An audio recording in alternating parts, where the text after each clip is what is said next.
Welcome back. সবাইকে স্বাগতম প্রেতের ভয়ের আরেকটা নতুন এপিসোড নাম্বার 4। আমি আছি আপনাদের সাথে শুভদীপ। আপনারা শুনছেন প্রেতের ভয়।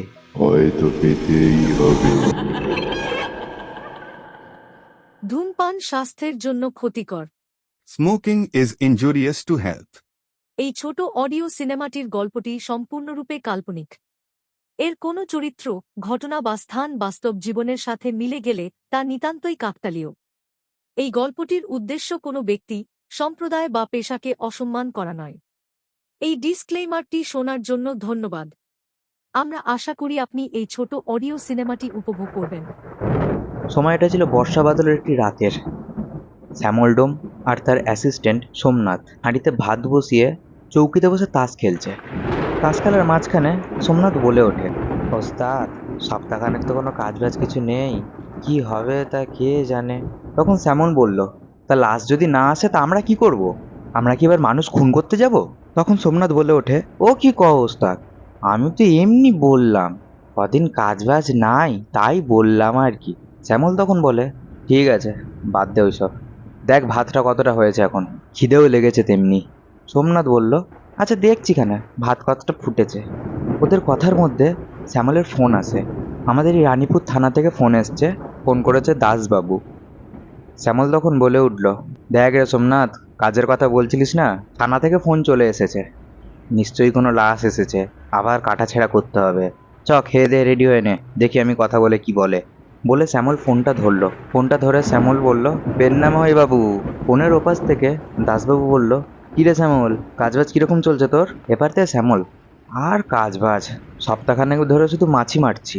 দাসবাবু বলল, আর মাছি মারতে হবে না, একটা লাশ এসেছে, লাশটিকে পোস্টমর্টম করতে হবে।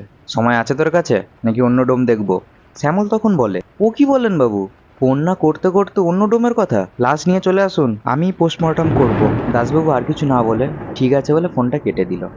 তখন শ্যামল আবার সোমনাথকে তাড়া দিয়ে বলল, কিরে তাড়াতাড়ি ভাত ভাত বার, লাশ চলে আসলো বলি এক্ষুনি।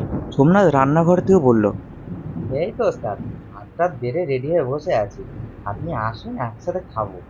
শ্যামলও রান্নাঘরে গিয়ে ভাতটা খেয়ে রেডি হয়ে বসে থাকলো, কখন দাসবাবু আসবে লাশ নিয়ে। মিনিট 15 পর থানার গাড়ি এসে তাদের ঘরের সামনে থামলো। তখন শ্যামল আর সোমনাথ দুজন মিলে থানার গাড়ির সামনে গিয়ে দাঁড়ালো এবং গাড়ি থেকে দাসবাবু নামলো, নেমে বলল, এই যে গাড়িতে লাশ আছে, নিয়ে যা।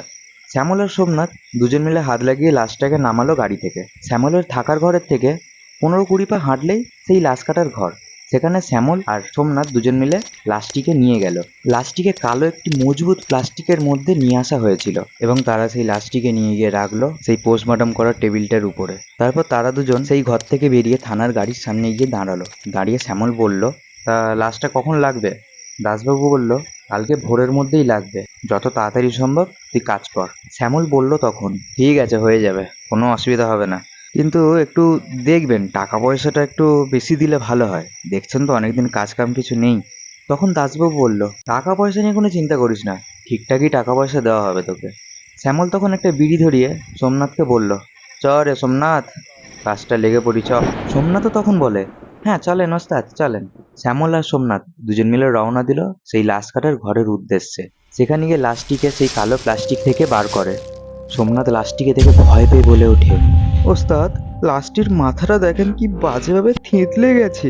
শ্যামল তখন বলল, এর থেকে আরো কত বাজে লাশ দেখেছি, কিছু কিছু লাশ তো কাটাছেঁড়া করার মাঝখানে উঠে বসে পড়ে, তুই নতুন তো তাই তোর ভয় লাগছে, চুপচাপ দাঁড়া আমার পাশে, দেখ কিভাবে কাজগুলো করছি, দেখে শেখ। বলে শ্যামল আরেকটা বিড়ি ধরালো, ধরিয়ে বলল, দে দেখি ওখান থেকে একটা ছুরি দে দে। সোমনাথ শ্যামলের কথা মতো ছুরি কাঁচি রাখা ট্রে থেকে কাঁপা কাঁপা হাতে একটি ছুরি দিল এবং লাশটাকে চিৎ করে শুইয়ে দিয়ে তার বুকের উপর থেকে একটা চির বসালো। ঘরের একটা কোণে থেকে হঠাৎ কিরকম একটা শব্দ ভেসে আসলো। সোমনাথ তখন ভয় পাওয়া গলায় বলে উঠল, ও ওস্তাদ, কিছু কিছু কিছু আওয়াজ শুনতে পেলেন? শ্যামল তখন বলে উঠল, তুই এখন নতুন, তাই এরকম আওয়াজ অনেক শুনবি তুই, আমিও যখন প্রথম কাজ শিখছিলাম তখন আমিও এরকম অনেক আওয়াজ শুনেছি, আয় চুপচাপ আমার পাশে দাঁড়া, দাঁড়িয়ে কাজ শেখ। সোমনাথের ইচ্ছা না থাকাতেও সোমনাথ শ্যামলের পাশে চুপচাপ দাঁড়িয়ে থাকলো। যখন শ্যামল সেই লাশের বুকের পাঁজর কেটে ফুসফুসটাকে বার করলো, তখন কেউ সোমনাথের কানের কাছে এসে বলল, ওকে বারণ কর, আমার কষ্ট হচ্ছে। সোমনাথ তখন ভয় পেয়ে বলে, ওস্তাদ, আবার কেউ কানের কাছে এসে বলল, ওকে বারণ কর, আমার কষ্ট হচ্ছে। শ্যামল তখন একটু রাগান্বিত গলায় বলে উঠল, এত ভয় লাগে যে গেলে কাজ শিখতে আসিস কেন? যা মাঠে গিয়ে গরু চড়া যা। সোমনাথ তখনও ভয় পেয়ে বলছে, ওস্তাদ আমি আজ থাকবো না এখানে, আমি বাড়ি চলে যাই। শ্যামল আবারও রেগে বলে ওঠে, যা তুই বাড়ি চলে যা, যা, তোর কালকের থেকে আর আসতে হবে না। সোমনাথ এতক্ষণ এই কথাটার জন্যই অপেক্ষা করছিল। কথাটা বলা মাত্রই সোমনাথ ঘরের দরজা খুলে ছুটে চলে গেল। এদিকে শ্যামল নিজের মতন কাজ করে যাচ্ছে। শ্যামল যখন লাস্টির পেট কাটলো তখন ঘরের কারেন্টটা চলে গেল। শ্যামল দিয়াল হাতড়ে একটা মোমবাতি পেল। মোমবাতিটা জ্বালানোর পর শ্যামল এই জিনিসটা দেখবে কখনো সে কল্পনাই করে। সে দেখলো সেই পোস্টমর্টমের টেবিলের উপর লাশটি আর নেই। কোথায় সেই লাশ? শ্যামলের হৃদস্পন্দন আরো বেড়ে গেল।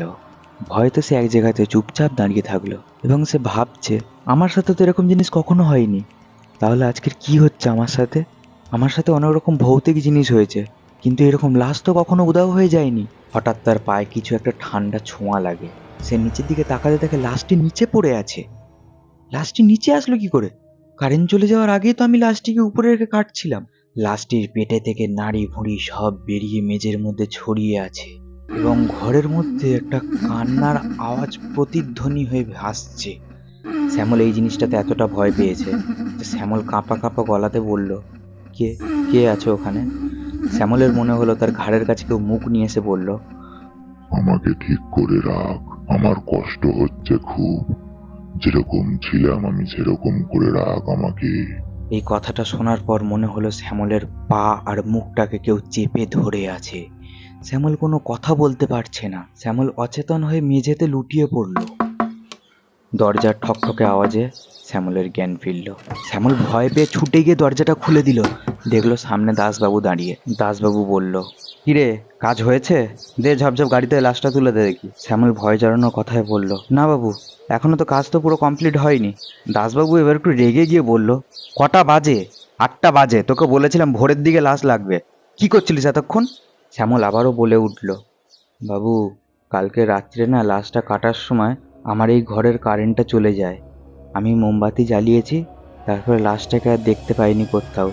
তারপর আমার কানের কাছে এসে কেউ ফিস ফিস করে বলল, আমার কষ্ট হচ্ছে, আমি যেরকম ছিলাম আমাকে সেরকম করে রাখ। তারপরে আমার আর কিচ্ছু মনে নেই। আপনি দরজায় ধাক্কা দিলেন, তারপরে আমার জ্ঞান ফিরল।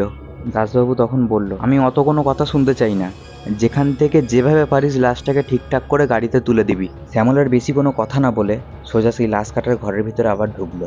ঢুকে সে ঘরের কোথাও লাশটিকে আর দেখতে পেল না। সে আবার চিৎকার করতে করতে বাইরে বেরিয়ে আসলো, দাসবাবু, দাসবাবু, ঘরের কোথাও লাশটা নেই। দাসবাবু ওদিক থেকে বলল, কি লাশ নেই? কোথায় গেল তোর ঘর থেকে লাশ? ভালো করে খোঁজ, ঘরেতেই আছে কোথাও। শ্যামল বলল, আরে বাবু ছোট একটা ঘর, ঘরের মধ্যে থাকলে দেখতে পেতাম, ঘরের কোথাও নেই। দাসবাবু আর কটা পুলিশ কনস্টেবল মিলে ভালো করে জায়গাটাকে খুঁজে দেখলো, ঘরের মধ্যে কোথাও তো নেই। একটা কনস্টেবল ঘরের জানলা থেকে বাইরে একটি বড় প্লাস্টিক পড়ে থাকতে দেখে। সে তখন দাসবাবুকে ডেকে বলে, স্যার বাইরে ওই কালো প্লাস্টিকটার মধ্যেই হয়তো লাশটি থাকতে পারে। তারা তখন সেই প্লাস্টিকটির কাছে গিয়ে দেখে, হ্যাঁ সত্যি তার মধ্যে সেই লাশটিই ছিল। তখন দাসবাবু শ্যামলকে বলল, এই লাশটা তোর ঘর থেকে বাইরে আসলো কি করে? শ্যামল আবারও ভয় পেয়ে বলল, বাবু আমি জানি না, আমি যখন দেখেছিলাম তখন লাশটা ঘরের মধ্যে মেঝেতে পড়েছিল। দাসবাবু বলল, তাহলে বাইরে কি করে আসলো? নিশ্চয়ই কেউ নিয়ে এসছে, না হলে বল লাশটি হেঁটে হেঁটেই বাইরে এসেছে। শ্যামল তখন বলল, সেটা তো আমি বলতে পারবো না বাবু, কিন্তু আমি যখন দেখেছিলাম সত্যি বলছি লাশটি তখন ঘরের মধ্যেই ছিল। দাসবাবু তখন বলল, লাশটাকে ঘরে নিয়ে গিয়ে সেলাই কর, গন্ধ ছাড়ছে লাশ থেকে। শ্যামল কথা মতন লাশটাকে সেলাই করে গাড়িতে তুলে দিল। শ্যামল ঘরেতে এসে ভাবছে যে আজকে আমার সাথে কি হলো, আমার সাথে তো এরকম কখনো ঘটে না। আমার কানের কাছে কে কথা বলল? তবে কি সেই লাশটাই? আর লাশটাকে বাইরে কে নিয়ে গেল? হয়তো পেতেই হবে। সো গাইস আজকের ভিডিওটা এই পর্যন্তই ছিল। যদি ভিডিওটা ভালো লেগে থাকে আপনাদের, ভিডিওটাতে একটা লাইক করবেন, একটা শেয়ার করবেন, আর একটা ছোট্ট থেকে কমেন্ট করে জানাবেন যে ভিডিওটা কেমন লাগলো, আর কে কোথায় থেকে দেখছেন সেটাও প্লিজ একটু জানিয়ে দেবেন। আর সবাইকে অসংখ্য ধন্যবাদ আমার আগের ভিডিওটাতে 100 ভিউ কমপ্লিট করে দেওয়ার জন্য। সবাইকে আবারও বলছি তাই thank you so much guys. আর তোমরাও যদি আমাকে এরকম ঘটনা বা গল্প পাঠাতে চাও, আমার মেল আইডি আছে, সেখানে পাঠাতে পারো, ভয় হয় 111@gmail.com। আর যারা আমার হোয়াটসঅ্যাপ চ্যানেলে এখনও জয়েন্ট হওনি তারাও গিয়ে হোয়াটসঅ্যাপ চ্যানেলে জয়েন্ট হয়ে যেতে পারো, লিঙ্ক দেওয়া আছে ডেসক্রিপশানে, ওখান থেকে গিয়ে তোমরা জয়েন্ট হয়ে যেতে পারো। আর প্রতি সপ্তাহে বৃহস্পতিবার রাত্রি ঠিক 9টার সময় প্রেতের ভয় চ্যানেলে গল্প বা ঘটনা আসতে থাকে। তাহলে আপনাদের সাথে দেখা হচ্ছে আবার পরের সপ্তাহে বৃহস্পতিবার ঠিক রাত্রি 9টার সময়। ততক্ষণ সবাই ভালো থাকবেন এবং সুস্থ থাকবেন। ধন্যবাদ।